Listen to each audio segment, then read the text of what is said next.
I got so much motherfucking design on right now. Break it down, bring it back, make it clap. I got 3 old thoughts, new block, where that thing. Bitches on my line, and you know. Selamat datang di podcast Membongkar Hoax, Fakta dan Mitos bersama saya Dea. Dan hari ini kita akan membahas topik yang sangat relevan dan penting nih, yaitu berita hoax. Dan saya juga ditemani oleh narasumber kita nih, yaitu Mbak Siska, seorang pakar dalam analisis berita dan hoax. Di sini kita akan menyapa Mbak Siska terlebih dahulu nih. Halo Mbak. Halo Mbak, salam kenal. Iya, gimana kabarnya nih Mbak? Alhamdulillah, Masya Allah baik. Nah, baiklah, mari kita mulai dengan mengidentifikasi nih, apa sih sebenarnya yang dimaksud dengan berita hoax tersebut. Nah, apakah Anda bisa memberikan definisi yang lebih jelas nih mengenai berita hoax tersebut, Mbak? Tentu saja bisa ya Mbak, sebab tuh berita hoax tuh sangat lazim kita dengar kan. Berita hoax atau yang sering disebut dengan fake news adalah informasi yang disebarkan dengan sengaja dan memiliki niat untuk menyesatkan atau memanipulasi orang-orang yang menerimanya, Mbak. Biasanya berita hoax itu memiliki tujuan tertentu seperti mempengaruhi opini publik, menyebarkan kebencian, atau menciptakan kekacauan di daerah sekitar itu, Mbak. Oh, seperti itu ya, Mbak. Nah, mengapa sih berita hoax tersebut menjadi begitu menonjol di era globalisasi saat ini, Mbak? Karena perkembangan teknologi dan media sosial ini telah memungkinkan informasi tersebar dengan cepat dan mudah. Tetapi sayangnya ini juga memberikan kesempatan bagi individu atau kelompok yang tidak bertanggung jawab, Mbak, untuk menyebarkan berita tersebut atau berita hoax dengan lebih mudah. Selain itu, adanya filter itu mengoceh di media sosial dapat memperkuat penyebaran berita hoax itu. Karena informasi yang kita terima seringkali hanya mencerminkan pemandangan kita sendiri. Oh, jadi begitu ya. Nah, bagaimana sih cara kita sebagai individu nih memerangi berita hoax tersebut? Ada beberapa cara langkah yang dapat kita ambil, yaitu yang pertama, pastikan kita selalu memverifikasikan informasi sebelum membagikannya. Dan periksa sumber informasi, apakah itu berasal dari situs terpercaya atau memiliki dasar fakta yang kuat. Dan kedua, jangan langsung percaya pada informasi yang kita terima tanpa mempertanyakannya lagi, atau kita harus mencari lebih banyak faktanya. Dan ketiga, edukasi menjadi kunci penting dalam mengurangi berita hoax ini. Kita perlu mengedukasi diri sendiri dan orang lain tentang cara mengenal dan menghindari berita hoax tersebut. Apakah ada nih tanda-tanda khas yang bisa kita perhatikan untuk mengidentifikasi berita hoax tersebut, Mbak? Oh, pasti ada, Mbak. Ya, ada beberapa tanda yang dapat kita pastikan. Yang pertama itu kita harus melihat sumber informasi itu sendiri. Apakah itu dari sumber yang terpercaya dan diakui? Dan keduanya, periksa apakah berita tersebut memiliki sudut pandang atau bias yang jelas. Berita yang tidak objektif atau terlalu dramatis mungkin mencurigakan, Mbak. Dan yang ketiga, perhatikan apakah ada bukti atau sumber yang dapat memvalidasi berita tersebut. Jadi tidak ada sumber yang jelas, maka bisa jadi itu adalah berita hoax. Seperti Maaf itu tadi Mbak. ya, agak itu. Oh, tidak apa-apa. Santai aja Mbak, sambil Iya, minum, Mbak. iya, makasih Mbak. Nah, bagaimana nih cara membedakan berita yang benar dan hoax, Mbak? Itu Bagaimana? gampang. Ini yang penting ya. Iya. Cara membedakan berita baik dan berita palsu yakni dengan cara melihat penyebaran atau sumbernya. Berita baik akan disebarkan oleh akun asli atau situs terpercaya. Sedangkan kalau berita palsu itu disebarkan oleh akun anonim. Berita hoax seringkali menyebar lebih cepat dibandingkan dengan berita yang benar. Apa yang harus dilakukan jika kita memperoleh berita hoax? Oh, seperti itu ya, Mbak. Nah, apabila kita menemukan berita hoax nih, sebaiknya apa yang kita lakukan, Mbak? Sebaiknya kita segera melaporkan konten tersebut, Mbak, ke Kementerian Komunikasi dan Informatika agar berita hoax segera ditindak tegas. Oh, Mbak. seperti itu ya, Mbak. Iya.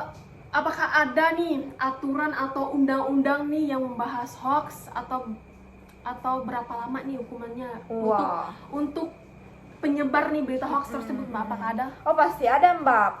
Pada pasal 45A ayat 1 Undang-Undang ITE disebutkan setiap orang yang sengaja menyebarkan berita bohong dan menyesatkan yang mengakibatkan kerugian konsumen dalam transaksi elektronik bisa dikenakan pidana penjara paling lama 6 tahun dan denda dengan maksimal 1 miliar rupiah. Seperti itu ya, Iya, Mbak. Mbak, agak mahal. Nah, apakah dampak hoax dan ujaran kebencian terhadap kesehatan fisik dan mental manusia, Mbak? Apakah gimana, Mbak, itu? Seperti ini ya, Mbak, penjelasannya. Ilmiahnya dalam sebuah studi, para psikologi sepakat bahwa berita hoax bisa memberikan dampak buruk pada kesehatan mental. Dengar, Iya. seperti stres gitu, bisa menimbulkannya tuh stres lah, kecemasan juga bisa, sampai kekerasan bisa. Oh, seperti itu. Kenapa sih masih banyak orang yang tertipu berita hoax, Mbak? Kenapa sih? Karena itu mungkin pengetahuannya yang terbatas kali ya, Iya. membuat berita hoax kian tersebar semakin cepat. Rasa percaya terhadap berita yang muncul meskipun itu merupakan berita yang hoax biasanya disebabkan karena pengetahuan yang minim tuh seperti itu. terhadap suatu objek yang disukai, minimnya tuh. Iya, begitu dia. Bagaimana nih langkah kita dalam mengantisipasi berita hoax tersebut, Mbak? Gini ya, Mbak ya, intinya jangan mudah terobsesi pada judul berita ya, dengar ya. Bersikap kritis terhadap apapun yang didapat. Ya. Itu gunakan logika saat mendapat suatu berita yang belum diketahui kebenarannya. Iya, Itu betul dia. sekali, Mbak. Nah, bagaimana sih cara kita nih menghindari berita hoax dari informasi yang kita peroleh nih? Nah, saya juga punya tips untuk kalian Ya, semua benar. anak Indonesia ya. Saya punya tips sebagai pelapor dalam menengah penyebaran hoaks, yaitu Ya. kembangkan rasa penasaran setiap saat. Jangan langsung menyebarkan sesuatu berita tanpa mengecek kebenarannya gitu ya. Dan terus berhati-hati dalam judul berita. Dalam judul berita nih, keaslian alamat tuh juga harus dia tuh kan, situasi yang beredar. Itu. Oh ya, seperti itu ya, Iya. Mbak. Menurut Mbak nih ya, apakah Mbak pernah kayak mendapatkan berita hoax Oh. atau mbaknya nih pernah kayak udah hampir tertipu gitu? Pernah dong mbak, apalagi saya nih suka banget buka Facebook itu kan. Maaf ya kalau menyebutkan aplikasinya. Biasa tuh sering saya lihat ya mbak ya, kayak di Facebook tuh kan. Iya.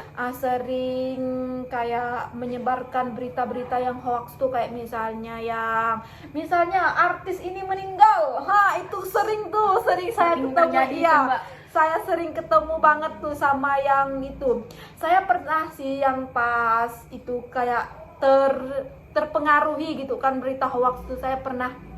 Tapi saya tuh kayak cepat gitu, kayak harus dicek lagi nih kayak akun sosial media yang lainnya, misalnya kayak Instagram dia atau YouTube channel dia, dan berita-berita yang ada di televisi terus di YouTube biasa kan banyak tuh kan mbak. Jadi saya harus mengecek satu-satu, jadi tidak bisa saya terpengaruh satu informasi saja gitu saya mbak. Menurut nih orang-orang yang di sekitar mbak nih ya, apakah pernah kayak mengalami emang sudah tertipu atau pernah melaporkan nih ke pihak yang berwajib mbak? Oh pasti pernah dong mbak, apalagi tuh biasa tuh kayak iklan di Facebook atau apa tuh kan mbak, kayak informasi-informasi gitu. Misalnya ada tetangga saya nih, saya bercerita nih ya guys. Iya. Kayak tetangga saya kan katanya umroh, katanya kan kayak umroh tuh agak murah gitu kan, 20 hari, umrohnya 20 hari hanya belasan juta, 16 juta. Nggak mungkin umroh 20 hari tuh cuma 16 juta, itu nggak mungkin. Terus dia terpengaruh dong mbak, dengar umroh yang murah segitu kan. Jadi dia langsung transfer, dia nggak ngecek-ngecek lagi atau benar, atau situs itu benar atau enggak tuh dia nggak ngecek lagi. Jadi dia tuh tertipu mbak, uangnya habis dan apa-apa pun nggak dapat. Jadi itu sih yang saya lihat dari tetangga-tetangga saya yang sering terjadi di daerah-daerah saya. Nah, pada saat mereka itu merasa tertipu nih dengan berita hoax tersebut, nah apakah tindakan yang berwajib nih gimana tuh mbak? Oh pasti harus dong mbak, tadi kan kita kan sudah menjelaskan pasal undang-undangnya kan. Jadi itu memang sangat berat mbak, tapi sebenarnya saya tuh kayak harus ditangkapnya tuh kayak gimana ya mbak, kayak tuh harus yang detail gitu mbak. Biasa kan kayak hanya kasih jera kan, cuman hanya dijerakan saja kayak itu. Tapi tuh kayak negara kita nih kayak agak lama sih mbak memproses masalah kayak gitu. Sebab tuh kita tuh udah kebanyakan kayak situs-situs yang tidak publik gitu ya. Jadi itu sih jadi kayak kebanyakan rakyat Indonesia tuh kemakan sama berita hoax. Iya betul sekali mbak, sering terjadi itu. Iya.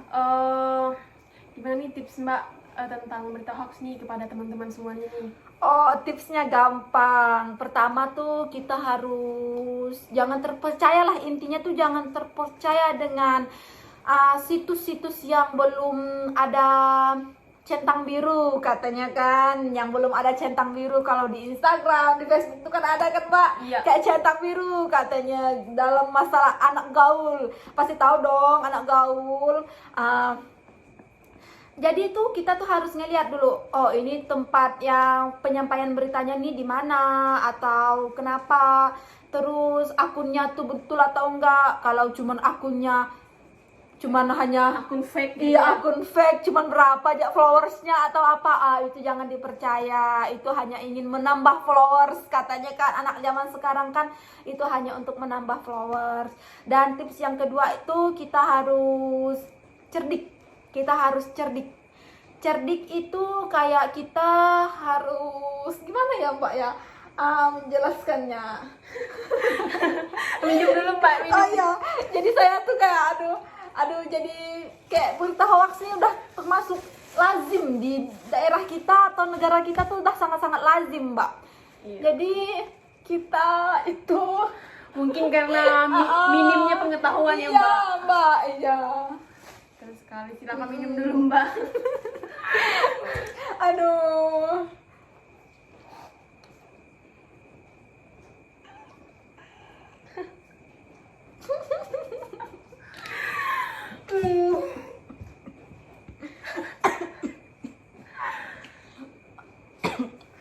Maaf ya, saya lagi nggak enak badan jadi tuh kayak agak gimana gitu suara saya. Maaf ya Mbak ya, agak kurang sehat badan. Setelah berbincang-bincang nih dengan Mbak Siska nih, sekian dulu podcast untuk kali ini. Nah, terima kasih juga buat Mbak Siska wawasannya. Iya. Sekian dulu nih podcast kita kali ini nih. Terima kasih juga buat Mbak Siska nih atas wawasannya nih. Iya. Terima kasih. Dadah. Bring it down, make it clap. I got 3 old thoughts, new block,